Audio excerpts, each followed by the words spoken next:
Yesus. Shalom. Menyambut juga jemaat yang ada di rumah melalui ibadah live streaming. Selamat sore, Tuhan memberkati Bapak Ibu Saudara yang ada di rumah, yang sore hari ini bersama-sama kita akan beribadah kepada Tuhan. Tuhan sudah memberikan waktunya kepada kita, dan sore hari ini masih dalam rangka memperingati Hari Emansipasi Wanita. Maka sore hari ini akan dilayani penata oleh para wanita dan pengkhotbah oleh Pendeta Lukas Sugiono. Kiranya Tuhan memberkati kita. Saya menyambut dan mengucapkan selamat ulang tahun kepada Bapak Ibu Saudara yang berulang tahun pada minggu ini. Bapak Sukartono tanggal 21 April, Ibu Ratman Widodo tanggal 21 April, Saudara Lukas Bandung tanggal 22 April, Saudara Pascal Bodan Gumilang tanggal 23 April. Selamat ulang tahun, Tuhan memberkati, panjang umur, sehat, berkati Tuhan. Amin. Bapak Ibu Saudara, mari kita siapkan hati kita. Kita akan masuk dalam hadirat Tuhan. Kita mau mendekat kepada Tuhan, bukan karena Tuhan memiliki kuasa yang sanggup menolong kita, bukan karena Tuhan ada banyak berkat yang ingin kita minta, tetapi Tuhan adalah Tuhan yang patut kita sembah. Kita akan merenungkan firman Tuhan. Biarlah kemuliaan Tuhan tetap untuk selama-lamanya. Biarlah Tuhan bersukacita karena perbuatan-perbuatannya. Dia yang memandang bumi sehingga bergetar, yang menyentuh gunung-gunung sehingga berasa. Aku hendak menyanyi bagi Tuhan selama aku hidup. Aku hendak bermasuk bagi Tuhan selagi aku ada. Biarlah renunganku manis kedengarannya kepadanya. Aku hendak bersukacita karena Tuhan. Aku hendak bersukacita karena Tuhan. Mari kita bersama-sama memuji nama Tuhan. Manis kau dengar. Kita akan pujikan manis kau dengar.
Kuasa di atas bumi ini yang sanggup melakukan segalanya bagi kami.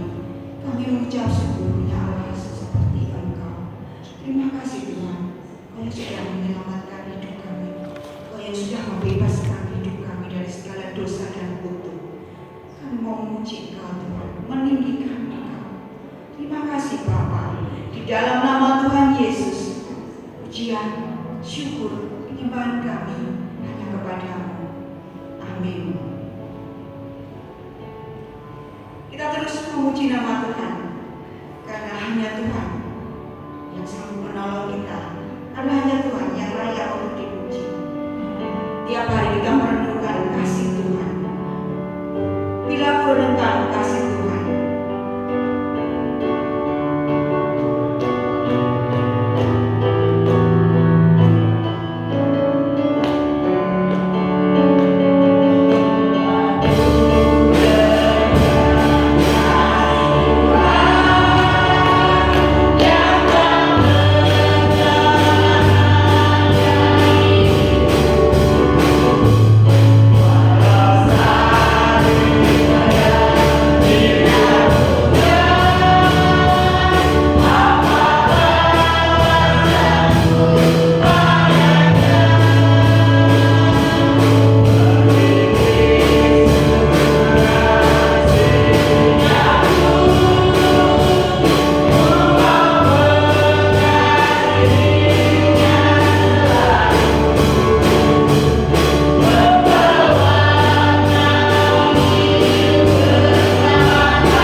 di rumah silakan membuka di 1 Timotius 5 ayat 3 sampai dengan 8. Sama-sama kita akan merenungkan firman Tuhan yang nanti akan dijelaskan oleh Gembala Sidang.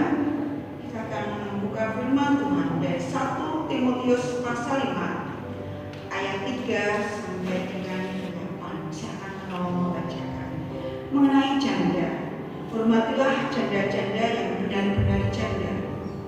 Tetapi jikalau seorang janda mempunyai anak atau cucu, hendaknya mereka itu pertama-tama belajar berbakti kepada kaum keluarganya sendiri dan membalas budi orang tua dan nenek mereka, karena itulah yang berkenan kepada Allah.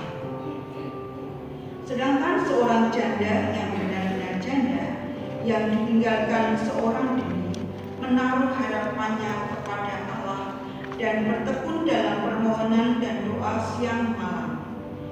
Tetapi seorang janda yang hidup mewah dan berlebih-lebihan, ia sudah mati selagi hidup.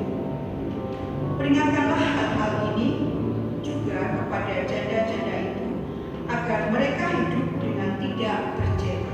Ayat 8. Tetapi jika ada seorang pun yang tidak memelihara sanak saudaranya, apalagi seisi rumahnya, orang itu murtad dan lebih buruk dari orang yang tidak beriman. Amin. Mari kita datang kepada Tuhan saat yang paling indah kalau kita boleh bersyafaat bersama-sama. Nanti kita akan berdoa untuk bangsa dan negara Indonesia, terus mendoakan dengan Bapak yang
Mari kita satu hati di dalam doa.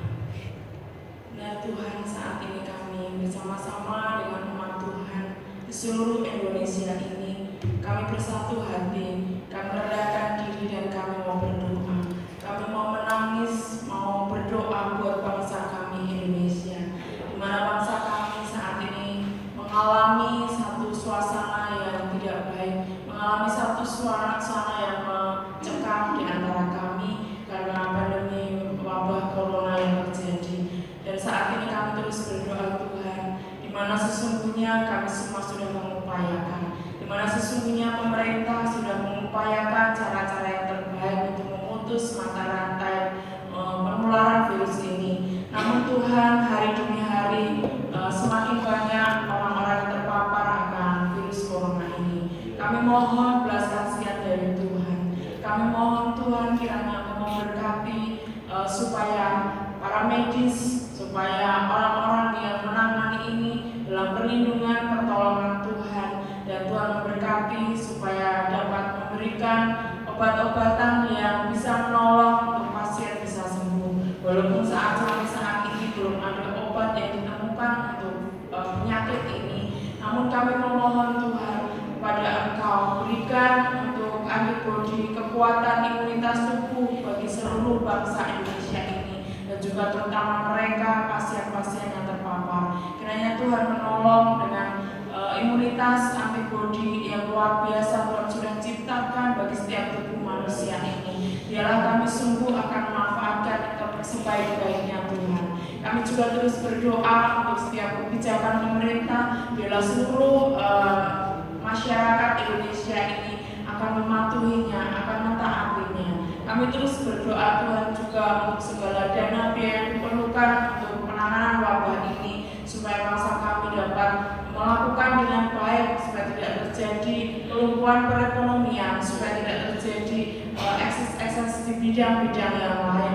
Walaupun itu terjadi, supaya kami mampu untuk mengendalikan semuanya, mampu untuk menangani bersama-sama. Kami juga terus berdoa Tuhan, biarlah Tuhan memberkati bangsa kami ini punya semangat, punya tekad yang satu bersama-sama untuk penanganan yang terbaik wabah corona ini. Kami terus berdoa Tuhan saat ini juga untuk gereja-gereja Tuhan yang ada di Indonesia, yang kami tahu saat ini mengalami masa yang sulit, di mana kami tidak bisa mengadakan ibadah secara umum, ibadah secara terbuka seluruh jemaat Tuhan. Kami mengadakan ibadah secara live streaming, kami mengadakan ibadah secara terbatas di gereja-gereja yang ada.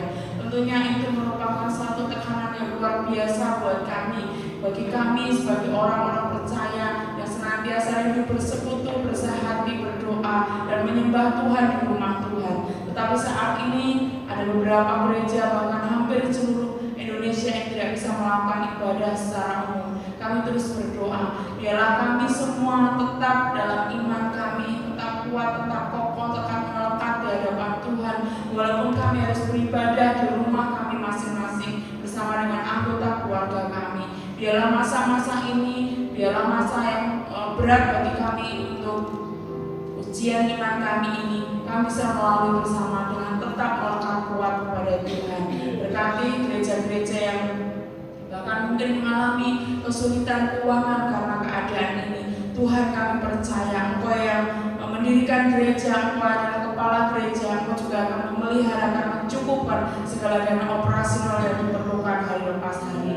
Juga hamba-hamba Tuhan yang ada, supaya Engkau kuatkan mereka secara psikis, mereka mengalami tekanan karena keadaan ini. Tetapi Tuhan, biarlah mereka tetap semangat, tetap kuat, sehingga mereka tetap bisa memuatkan, mendorong, dan juga terus mengawal jemaat-jemaat yang ada. Kami terus menyerahkan ke tangan kuasa Tuhan juga untuk pelayanan di tempat ini. Tuhan akan memberkati seluruh sidang jemaat Tuhan. Tuhan, kiranya kami mohonkan berkat kesehatan, perlindungan yang dari Tuhan. Kami berdoa untuk anak-anak kami yang harus belajar dari rumah. Tuhan berkati, tetap kuat tekad mereka untuk belajar secara mandiri, dan juga mungkin mereka harus menghadapi ujian-ujian yang dilakukan secara online. Tuhan memampukan, dan mereka semua akan mampu melewati ini. Kami juga berdoa untuk jemaat-jemaat Tuhan yang bekerja dari rumah. Mereka pasti menghadapi banyak kendala dan tantangan. Tuhan menolong, Tuhan akan memberkati semua berjalan dengan baik. Dan bahkan mereka jemaat-jemaat Tuhan yang masih harus tetap bekerja, harus pergi keluar rumah untuk bekerja, melakukan tugas atau jam pekerjaan mereka. Darah Tuhan Yesus menutup bungkus mereka semua, supaya mereka terlindungi, supaya mereka aman bersama dengan Tuhan untuk melakukan aktivitas tugas tanggung jawab pekerjaan mereka. Walaupun mereka harus bertemu dengan orang lain, mereka harus bertemu dengan masyarakat, mereka tetap terlindungi karena darah Yesus. Kami juga terus berdoa ya Tuhan saat ini untuk setiap gereja kami, anggaran belanja setiap bulannya, kami percaya Tuhan juga akan mencukupkan dalam situasi saat ini sekalipun. Tuhan menolong seluruh jemaat Tuhan yang beribadah di rumah. Tuhan memampukan mereka tetap dengan sikap hati yang benar di hadapan Tuhan dalam memuji dan menyembah Tuhan.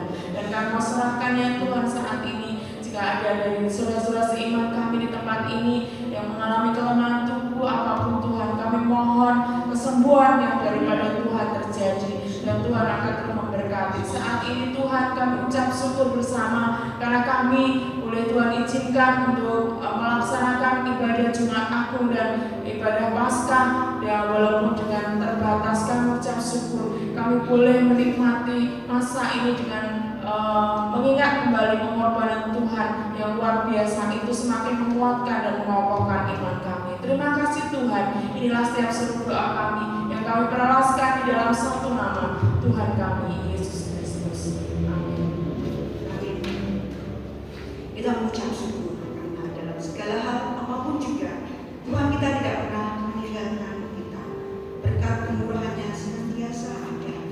Saat ini waktu yang terbaik kita boleh menyerahkan persembahan kita. Bapak Ibu yang di rumah yang beribadah secara live streaming, silakan bersama-sama dengan kita untuk memberikan persembahan pada Tuhan yang terbaik.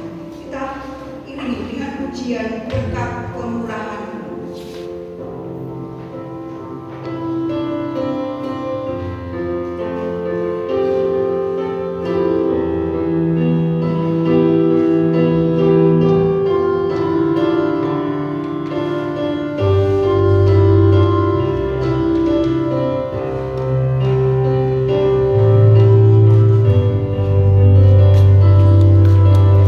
Kami kasih, kami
adalah debu tanah, ciptaanmu yang hina, yang lemah Tuhan.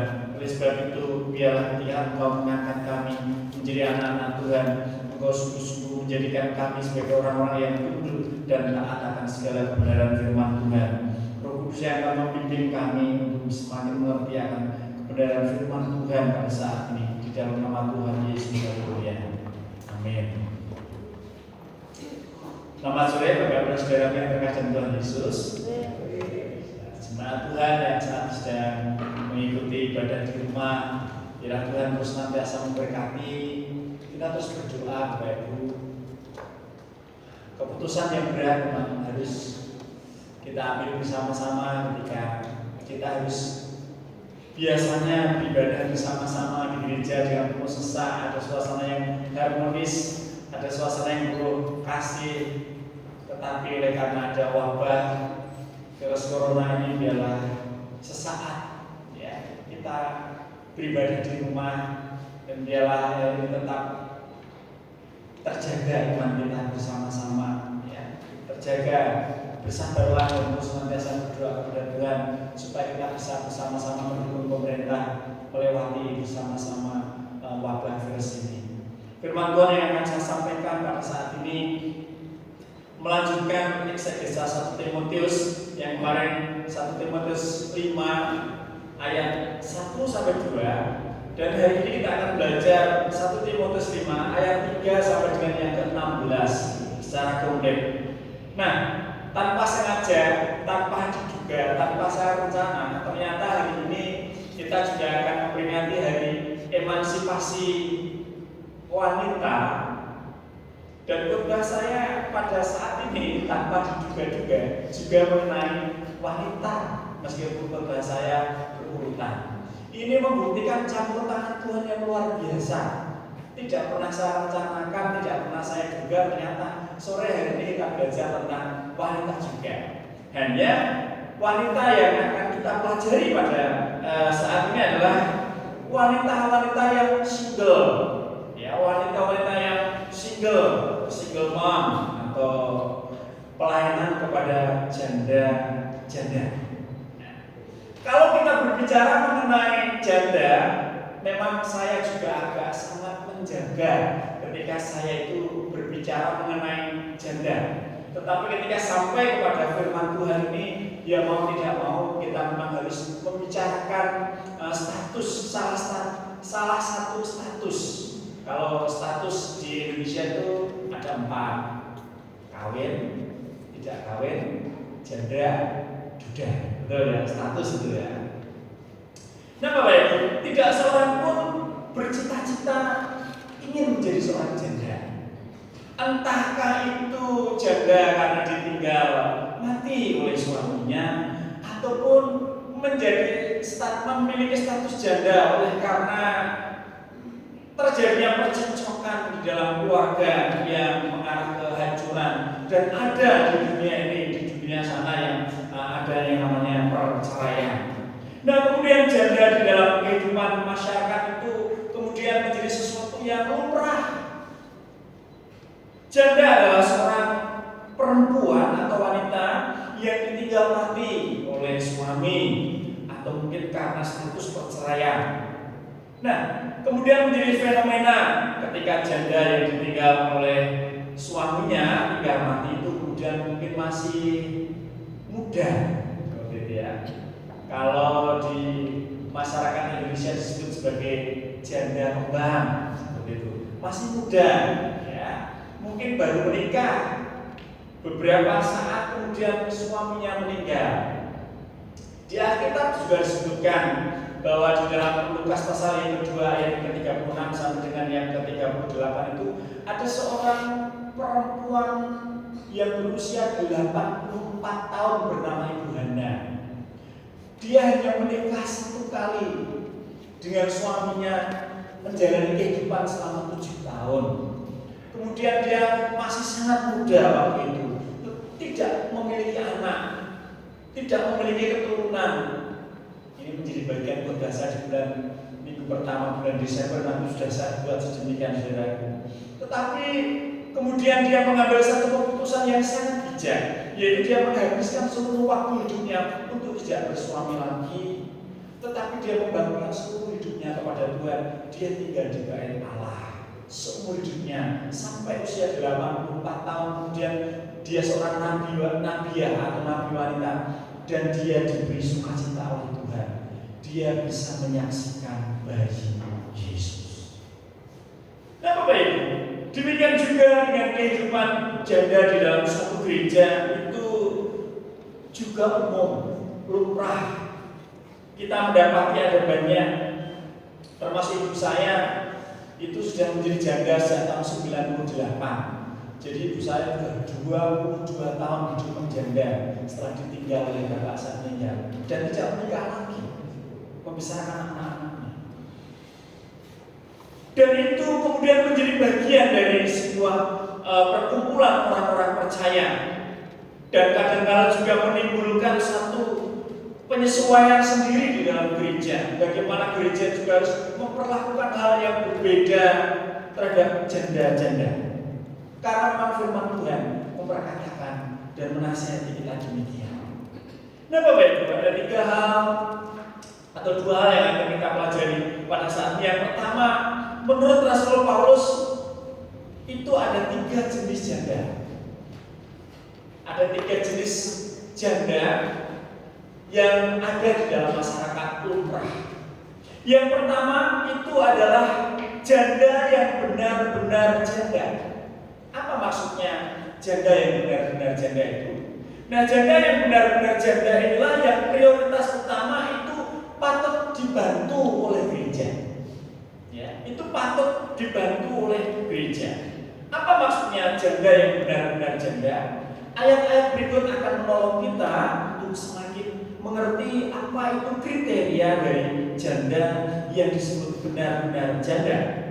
Dikatakan dalam ayat yang kelima, sedangkan seorang janda yang benar-benar janda itu adalah yang ditinggalkan seorang diri, ya, yang ditinggalkan seorang diri, lalu menaruh harapannya kepada Allah dan bertekun dalam permohonan dan doa siang malam. Itu kriteria. Ditinggalkan seorang diri berarti ditinggal mati oleh suaminya, dan kemudian ditinggal mati oleh seorang suaminya itu dia juga tidak memiliki keturunan atau tidak memiliki anak, maka disebut ditinggal seorang diri. Itu pengertiannya. Lalu kemudian ayat yang kelima yang disebut janda benar-benar janda dan yang patut dibantu itu adalah yang menaruh harapan hidupnya, yang menaruh harapannya seluruh hidupnya itu hanya kepada Allah. Karena suaminya sudah meninggal, tidak memiliki keturunan, tidak memiliki anak, maka dia hanya bergantung seluruh hidupnya itu kepada Tuhan. Persis sama seperti yang sudah saya sebutkan di dalam Lukas pasal yang kedua 36-38 yang dialami oleh Ibu Hana, seorang nabiah. Nah, kemudian dia yang hidup hanya bergantung kepada Tuhan itu, kemudian dia menunjukkan perilaku bahwa sepanjang hidupnya dia bertekun di dalam permohonan dan doa siang malam hanya kepada Tuhan. Itu yang luar biasa. Lalu kemudian adalah kita sebutkan di dalam ayat yang ke-9, kita akan melihat yang didaftarkan sebagai janda hanyalah mereka yang tidak kurang dari 60 tahun, yang hanya 1 kali bersuami. Jadi ini kemudian dipersempit lagi bahwa janda yang patut dibantu di dalam gereja itu adalah seorang janda yang seorang diri, kemudian usianya tidak kurang dari 60 tahun. Nanti saya akan jelaskan mengapa tidak kurang dari 60 tahun di bagian berikutnya. Jadi yang patut dibantu itu diutamakan oleh gereja itu adalah usia 60 tahun lebih, ya, seperti itu. Lalu disebutkan ayat yang ke-9 tadi hanya 1 kali bersuami selama hidupnya. Itu luar biasa. Ini menunjukkan Bapak Ibu bahwa dia menunjukkan kesetiaan yang luar biasa selama hidupnya. Dia hanya mencintai 1 orang dan mengugemi kehidupannya berdiri hanya untuk suaminya, dan kemudian setelah suaminya meninggal dia tidak berpaling hati, tetapi dia hanya menyerahkan seluruh hidupnya hanya kepada Tuhan. Dan dikatakan selanjutnya di dalam ayat yang ke-10, dan yang terbukti telah melakukan pekerjaan yang baik, seperti mengasuh anak, memberi tumpangan, membasuh kaki saudara-saudara seiman, menolong orang yang hidup dalam kesesakan. Pendeknya, mereka yang telah menggunakan segala kesempatan untuk berbuat baik. Kalau saya mengingat tentang yang terbukti baik melakukan pekerjaan seperti mengasuh anak, seperti itu, Bapak Ibu dan Saudara pernah masih ingat tentang Dekos ya? Dekos yang sudah almarhum di gereja kita ya, yang rumahnya Gaya gitu ya. Saya banyak mendengar cerita dari beliau sewaktu almarhum masih hidup. Beliau pernah bersuami, tetapi tidak memiliki anak, dan yang kemudian merawat bapak ibunya. Dan setelah bapak ibunya meninggal, Dekos itu masih bekerja menjahit. Dan ketika Dekos hidup menyendiri, Bapak Ibu, menjadi kesaksiannya adalah seluruh keponakan-keponakannya hampir semuanya dimong oleh Dekos. Ya, mungkin ada Mbak Yanti, Mbak Kanti, Mbak Dian, lalu Mas Iwan, Mbak Ira, apalagi yang dua-dua itu ya. Itu kita bisa melihat Bapak Ibu, bagaimana Dekos itu dalam kesendiriannya hidup menjanda, tetapi dia tetap hidupnya berguna. Dia tetap merawat keponakan-keponakannya sedemikian rupa, sehingga orang yang janda yang demikian inilah yang dimaksudkan oleh Tuhan, yang terbukti telah melakukan pekerjaan baik. Salah satunya adalah mengasuh anak-anak, memberikan tumpangan, lalu membasuh kaki saudara seiman, artinya mau rela menolong saudara seiman, lalu menolong orang di dalam kesesakan. Ini adalah jadi intinya mereka ini janda adalah menggunakan segala kesempatan setelah Tuhan berikan kehidupan untuk berbuat baik. Ini kriteria janda yang pertama. Lalu janda yang kedua itu adalah janda yang kaya, ya, janda yang kaya. Dan ini janda kaya ya, dulu adalah salah satu orang kaya di Indonesia. Ya bukan artis saja, tapi kemudian suaminya meninggal, dia anak papat, tidak disetujui salah satu artis, dan saudara melihat harta kekayaannya, rumahnya mau ditawar 52 miliar istananya. Ditawar 52 miliar, tidak boleh. Dan kemudian meskipun ya sudah setengah bayar seperti itu, karena kekayaannya bisa nikah lagi, seperti itu Bapak Ibu. Nah, Bapak Ibu, kriteria yang kedua adalah, atau jenis janda yang kedua adalah janda yang kaya. Disebutnya dalam ayat yang ke-6 sampai dengan yang ke-7 sedemikian. Tetapi seorang janda yang hidup mewah, ya, ini janda yang kaya, ya. Ada ini jadi yang saya lihat, ada yang kaya, ya. Nah, hidupnya mewah dan berlebih-lebihan. Ia sudah mati di dalam selagi masih hidup. Ya, nanti akan saya sebutkan. Tetap ya, peringatkanlah hal ini juga kepada janda-janda itu agar mereka hidup dengan tidak bercela. Jadi janda yang kedua adalah hidup di dalam kemewahan. Artinya dia cukup kaya, cukup harta, bahkan mungkin berlebih-lebihan. Mungkin meninggal oleh suaminya, tetapi ditinggali kekayaan, deposito, tabungan yang banyak. Mungkin masih memiliki anak. Ada seorang janda tapi anaknya jadi direktur di sana, jadi pegawai pejabat di sana, dan sebagainya. Ini termasuk kriteria janda yang lumayan kaya. Ya, lumayan kaya. Karena apa? Ya berharap anak sebenarnya kaya. Anaknya di mana berhasil seperti itu. Tidak itu kayak iso mati mungkin itu kaya luar biasa itu ya. Itu ada mendedikasikan hidupnya begitu luar biasa harapan itu. Nah, namun demikian diperingatkan oleh Tuhan yaitu ia sudah mati selagi hidup. Apa maksudnya ini? Ia sudah mati selagi hidup, artinya bahwa seorang janda yang kaya yang kemudian dia seluruh hidupnya itu hanya berfokus kepada kekayaannya dan tidak mengandalkan Tuhan, lalu dia hanya mengandalkan kekayaannya, itu disebutkan dia sudah mati selagi dia hidup. Artinya bahwa kehidupan secara rohani dituntut oleh Tuhan, bahwa orang harus rela melepaskan segala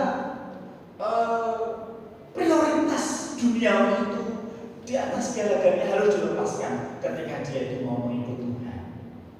Dan yang kedua, janda kedua ini diperingatkan agar hidup dengan tidak bercela.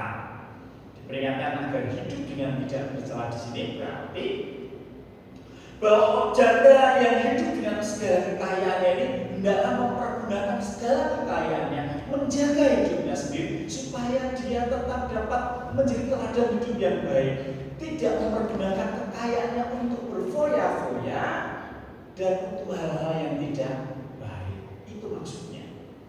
Dan jenis janda yang ketiga yang disebutkan adalah janda-janda yang masih muda. Dikatakan dalam ayat yang ke-11 sampai dengan yang ke-15 menyebutkan janda ini.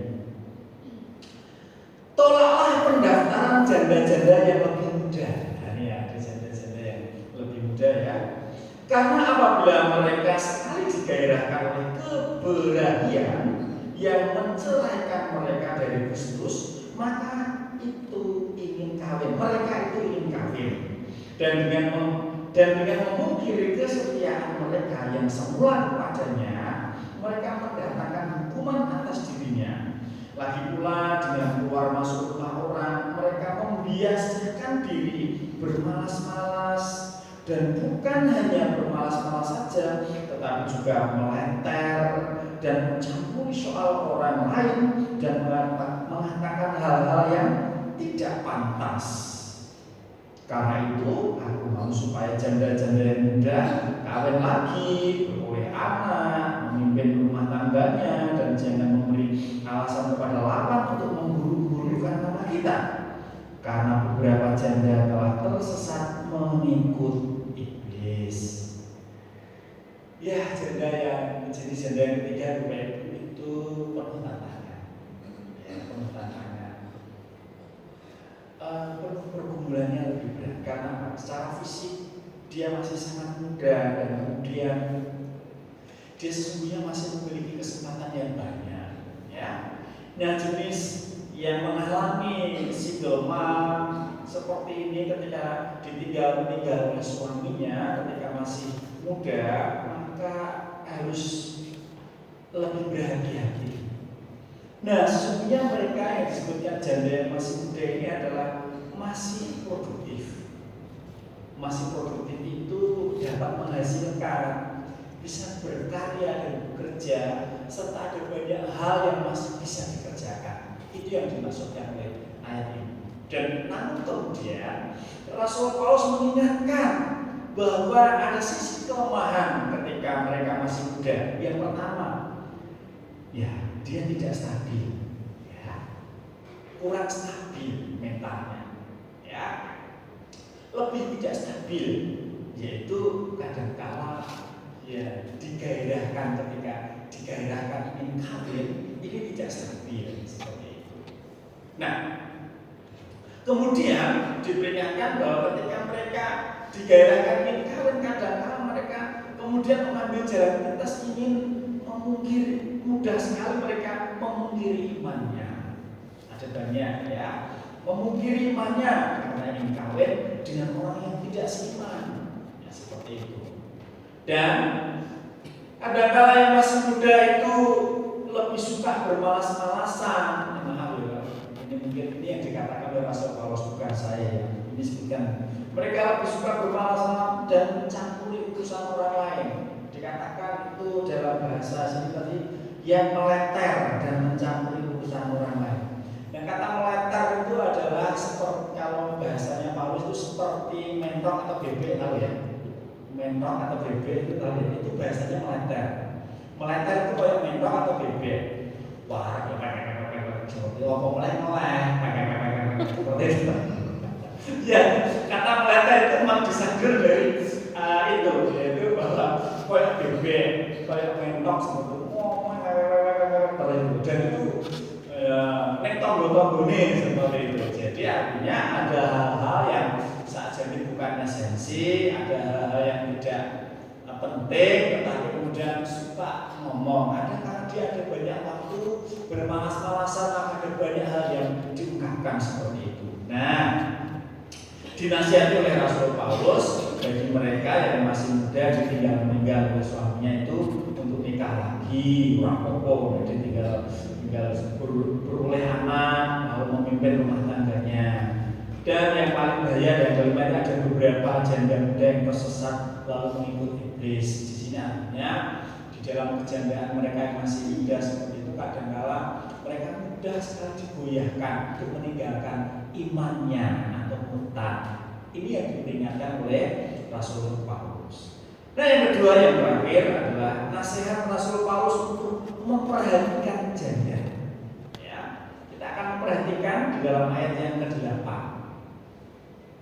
Tetapi jika ada seorang yang tidak memeliharakan saudara-saudaranya, apalagi seisi rumahnya, orang itu murtad dan lebih buruk dari orang yang tidak beriman.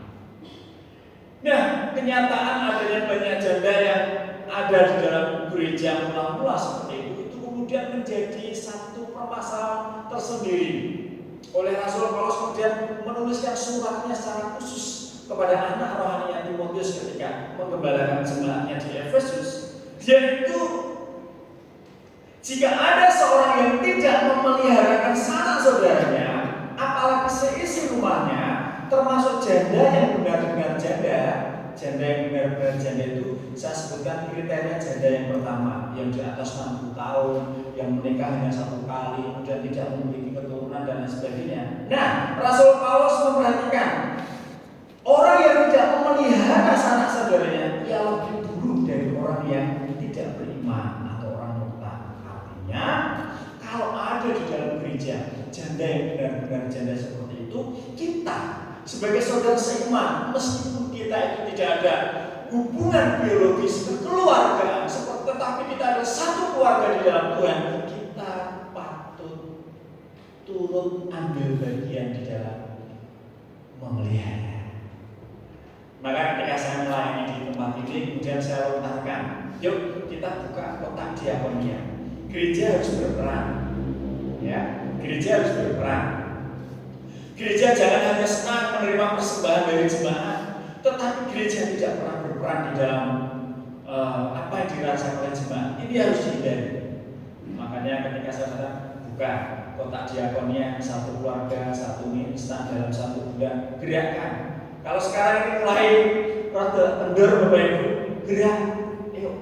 Ini lagi ya. Nanti khusus diakonia, 3 hal diakonia nanti ada di bawah kendali Pak Diakon Mulus, tentang Pangkutiloyo, lalu tentang sosial, lalu tentang diakonia. Ini ada 3 banyak hal, maka saya memberikan masukan ke Pak Mulus, minimalnya stafnya jenengan dia 4, 5 sama jenengan itu. Karena akan ada banyak hal yang akan ditangani oleh diakonia. Nah, kita harus bergerak, gereja harus betul-betul memperhatikan. Karena apa? Kalau kita tidak memperhatikan itu, kita dituntut oleh firman Tuhan. Dan kemudian ayat yang ke-16 dikatakan, jika seorang laki-laki atau perempuan yang percaya mempunyai anggota keluarga janda, hendaklah yang membantu mereka sehingga mereka jangan menjadi beban bagi jemaat. Yang pertama tadi adalah tugas dan fungsi gereja. Ketika ada janda yang benar-benar janda membutuhkan, kita bantu. Ya, kita bantu. Ya, seperti yang janda benar-benar janda itu Bapak Ibu. Saya sama Bu Lukas kadang-kadang kalau kunjungan itu rak tegel. Mesti rakitan sesuatu kok. Yang benar-benar janda juga punya penghasilan, kurang keluarganya menang, yang menjadi sumber kami perhatikan. Bantu ini bantu ini. Saya pernah sering kunjungan ke tempe atau apa ya, tak kasihkan, atau saya kasihkan. Ketika sakit ya saya suruh anak-anak kamu ke tempatnya bude kasih ini dan sebagainya. Itu saudara, meskipun hanya kecil, tapi kita harus lakukan seperti itu. Dan yang kedua adalah merujuk kepada yang kedua adalah ayat yang ke-16 adalah orang Kristen yang mempunyai anggota keluarga yang janda hendaklah ia yang pertama itu membantu, ya, membantu sanak saudaranya itu, apalagi seisi rumahnya, ya, hendaklah yang membantu mereka, jangan menjadi beban bagi jemaat atau orang lain. Itu yang harus kita perhatikan. Seringkali kalau saya pas pulang ke rumah ibu seperti itu, sibuk saya itu ngomong gitu. Wah, teman-teman, manggil sana. Ayo untuk bantuan BLT, kayak untuk bantuan beras, kayak untuk bantuan rumah aja atau untuk bersyukur teman.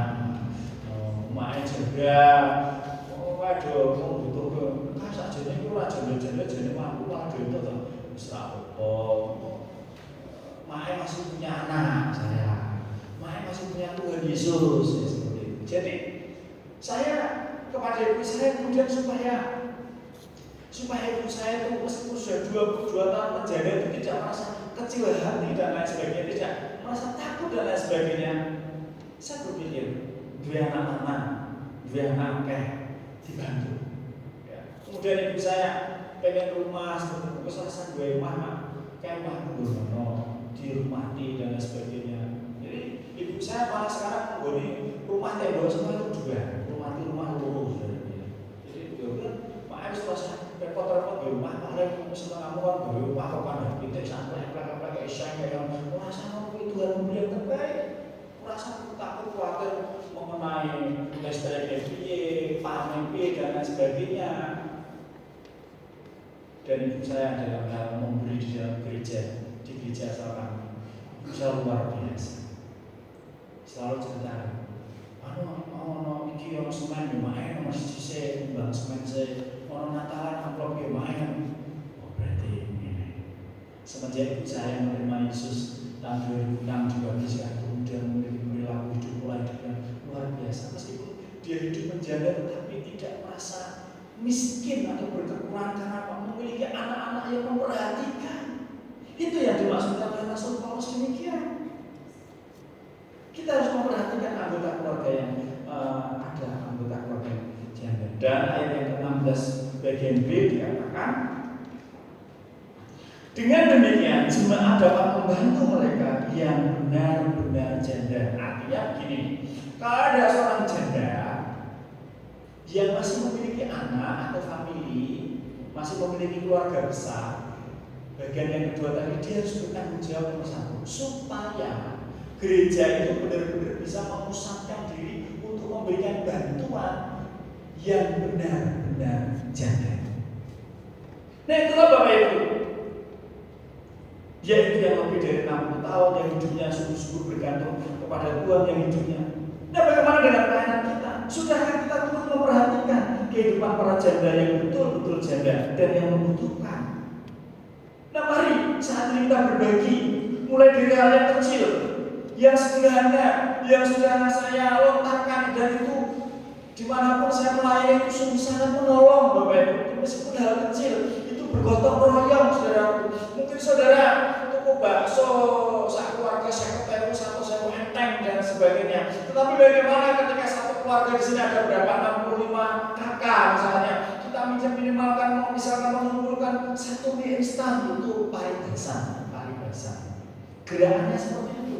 1 mie instan, kemudian kalau terkumpul seberapa pun kemudian kita bagikan kepada janda yang betul-betul janda, itu akan menolong sekali. Dan mungkin sudah saya pernah ceritakan, ini menyentuh hati saya kepada almarhum Pak atur suwun gereja sampun bantu di tengah-tengah krisis seperti itu. Saya dalam hampir 1 minggu ini merasa terbantu oleh gereja. Meskipun nggak seberapa dong. Nanti kalau masak, kadang kalau pingin kalau gel ketika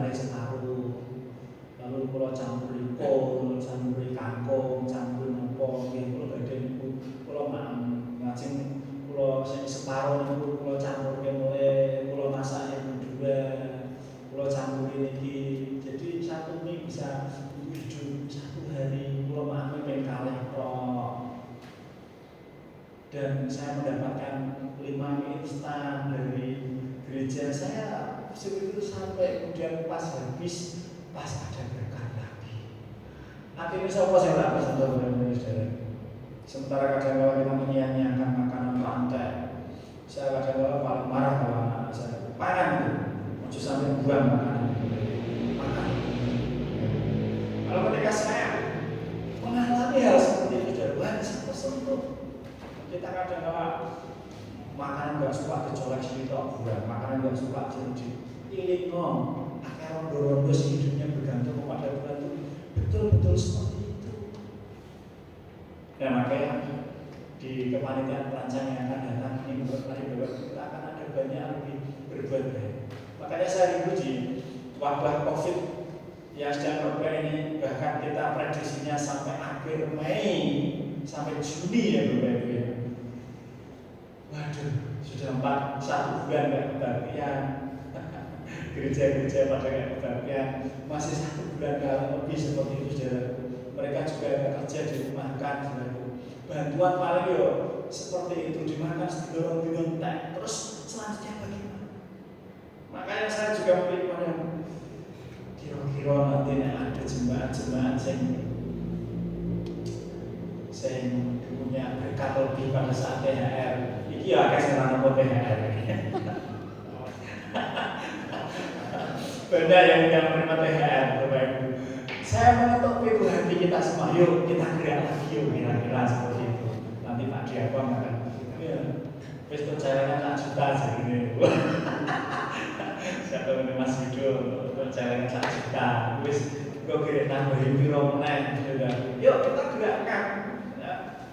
Saya misalkan mendapatkan sesuatu seperti itu, tak tahu kosek, tak tahu salurnya meneh. Ya kalau kemarin saya seperti itu, salurkan lagi seperti itu. Dan Bapak yang terkadang itu adalah hal kecil yang mungkin kita itu lakukan kecil, tetapi seperti kesaksian saya tadi terhadap ibu ini tadi, ternyata meskipun bingkisannya kecil, nolong seminggu, mini dibelah separuh, sing separuh iso sing separuh awan setengah awan di sore. Aduh, hati saya betul-betul seperti itu. Nah, seperti itu Bapak Ibu ada banyak hal yang dapat kita kerjakan. Jangan takut kekurangan jika memberi. Tuhan tidak akan pernah berhutang pada saudara. Tuhan pasti akan melimpahkan berkatnya dalam hidup saudara. Amin. Tuhan tidak mau berhutang. Kalau saudara itu murah hati suka memberi seperti itu, Tuhan tidak akan pernah mau berhutang. Itu janji Tuhan. Tuhan memberkati seluruh jemaat Tuhan di GW dan Roma. Amin. Mari kita berdoa. Kami mengucap syukur untuk Tuhan, mengingatkan kami kembali betapa kami harus memiliki jiwa yang luar biasa. Tengah-tengah kesulitan hidup seperti ini adalah dituntut kami bagaimana kami untuk latihan untuk memperhatikan orang-orang yang membutuhkan Tuhan. Mungkin kami selama ini mengasihani diri, saya aja masih kurang, saya aja masih butuh. Ketika kita memiliki pikiran yang demikian Tuhan, maka tidak pernah dalam hati kami tersentuh untuk menjadi berkat bagi orang lain. Tetapi melalui firman Tuhan kali ini, Dia mengetuk pintu hati panjenengan semua, baik yang ada di rumah-rumah yang saat ini sedang mengadakan kebaktian. Saudara akan diberkati oleh Tuhan, tetapi saudara juga diutus oleh Tuhan menjadi saluran berkat bagi orang-orang lain. Terpujilah nama Tuhan di dalam nama Yesus. Haleluya. Amin. Kita akan meresponi firman Tuhan. Mari kita akan berdiri, kita akan menyiapkan hati kita untuk lebih melayani Tuhan secara sungguh-sungguh. Jika selama ini kemarin kita belum melayani Tuhan dengan sungguh-sungguh, mungkin kita belum tersentuh oleh Tuhan. Melalui firman Tuhan ini Tuhan menggerakkan hati saudara. Mari kita buat perencanaan bagaimana hidup kita itu bermakna, berdaya guna, bermanfaat buat orang lain. Melayani bagi semua.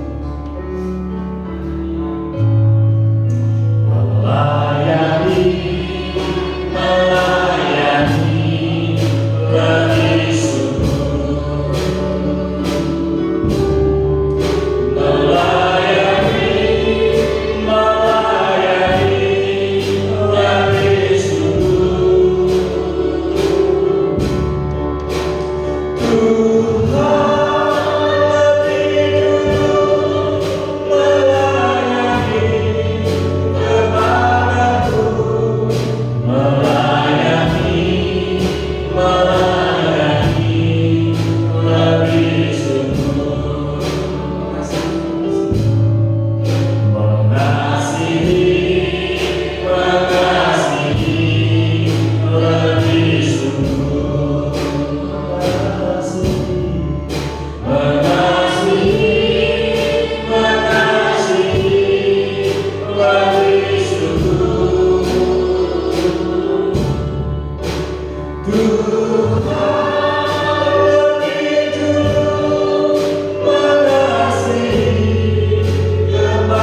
kiranya Engkau memberkati aku.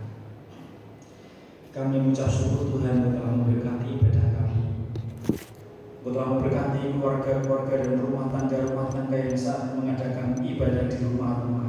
Tuhan memelihara mereka, membungkus tubuh, jiwa dan roh mereka dengan kuasa darah Kristus, melindungi mereka dari berbagai wabah, virus, corona dan apapun segala sakit penyakit. Tuhan akan membentengi, melindungi, menyembuhkan dan memulihkan, serta mencukupkan dari segala kebutuhan hidup yang diperlukan setiap hari. Dan ajari jemaat Tuhan di Bidatarokan serta jemaat-jemaat Tuhan yang lain hanya bergantung dan berserah sepenuhnya kepada Tuhan. Terpujilah nama Dia Tuhan dari kekal sampai kekal. Saudara yang terkasih Tuhan Yesus Kristus, Tuhan memberkati engkau dan melindungi engkau. Tuhan menyinari engkau dalam wajah-Nya dan memberi engkau kasih karunia. Tuhan menghadapkan wajah-Nya kepadamu dan memberi engkau damai sejahtera. Pulanglah, terimalah damai sejahtera dari Allah Bapa, kasih dan pengorbanan Tuhan Yesus Kristus, penghiburan dan penyertaan daripada Roh Kudus memberkati kita sekalian dari sekarang sampai Maranatha.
Jemaat akan bersyukur pada Tuhan.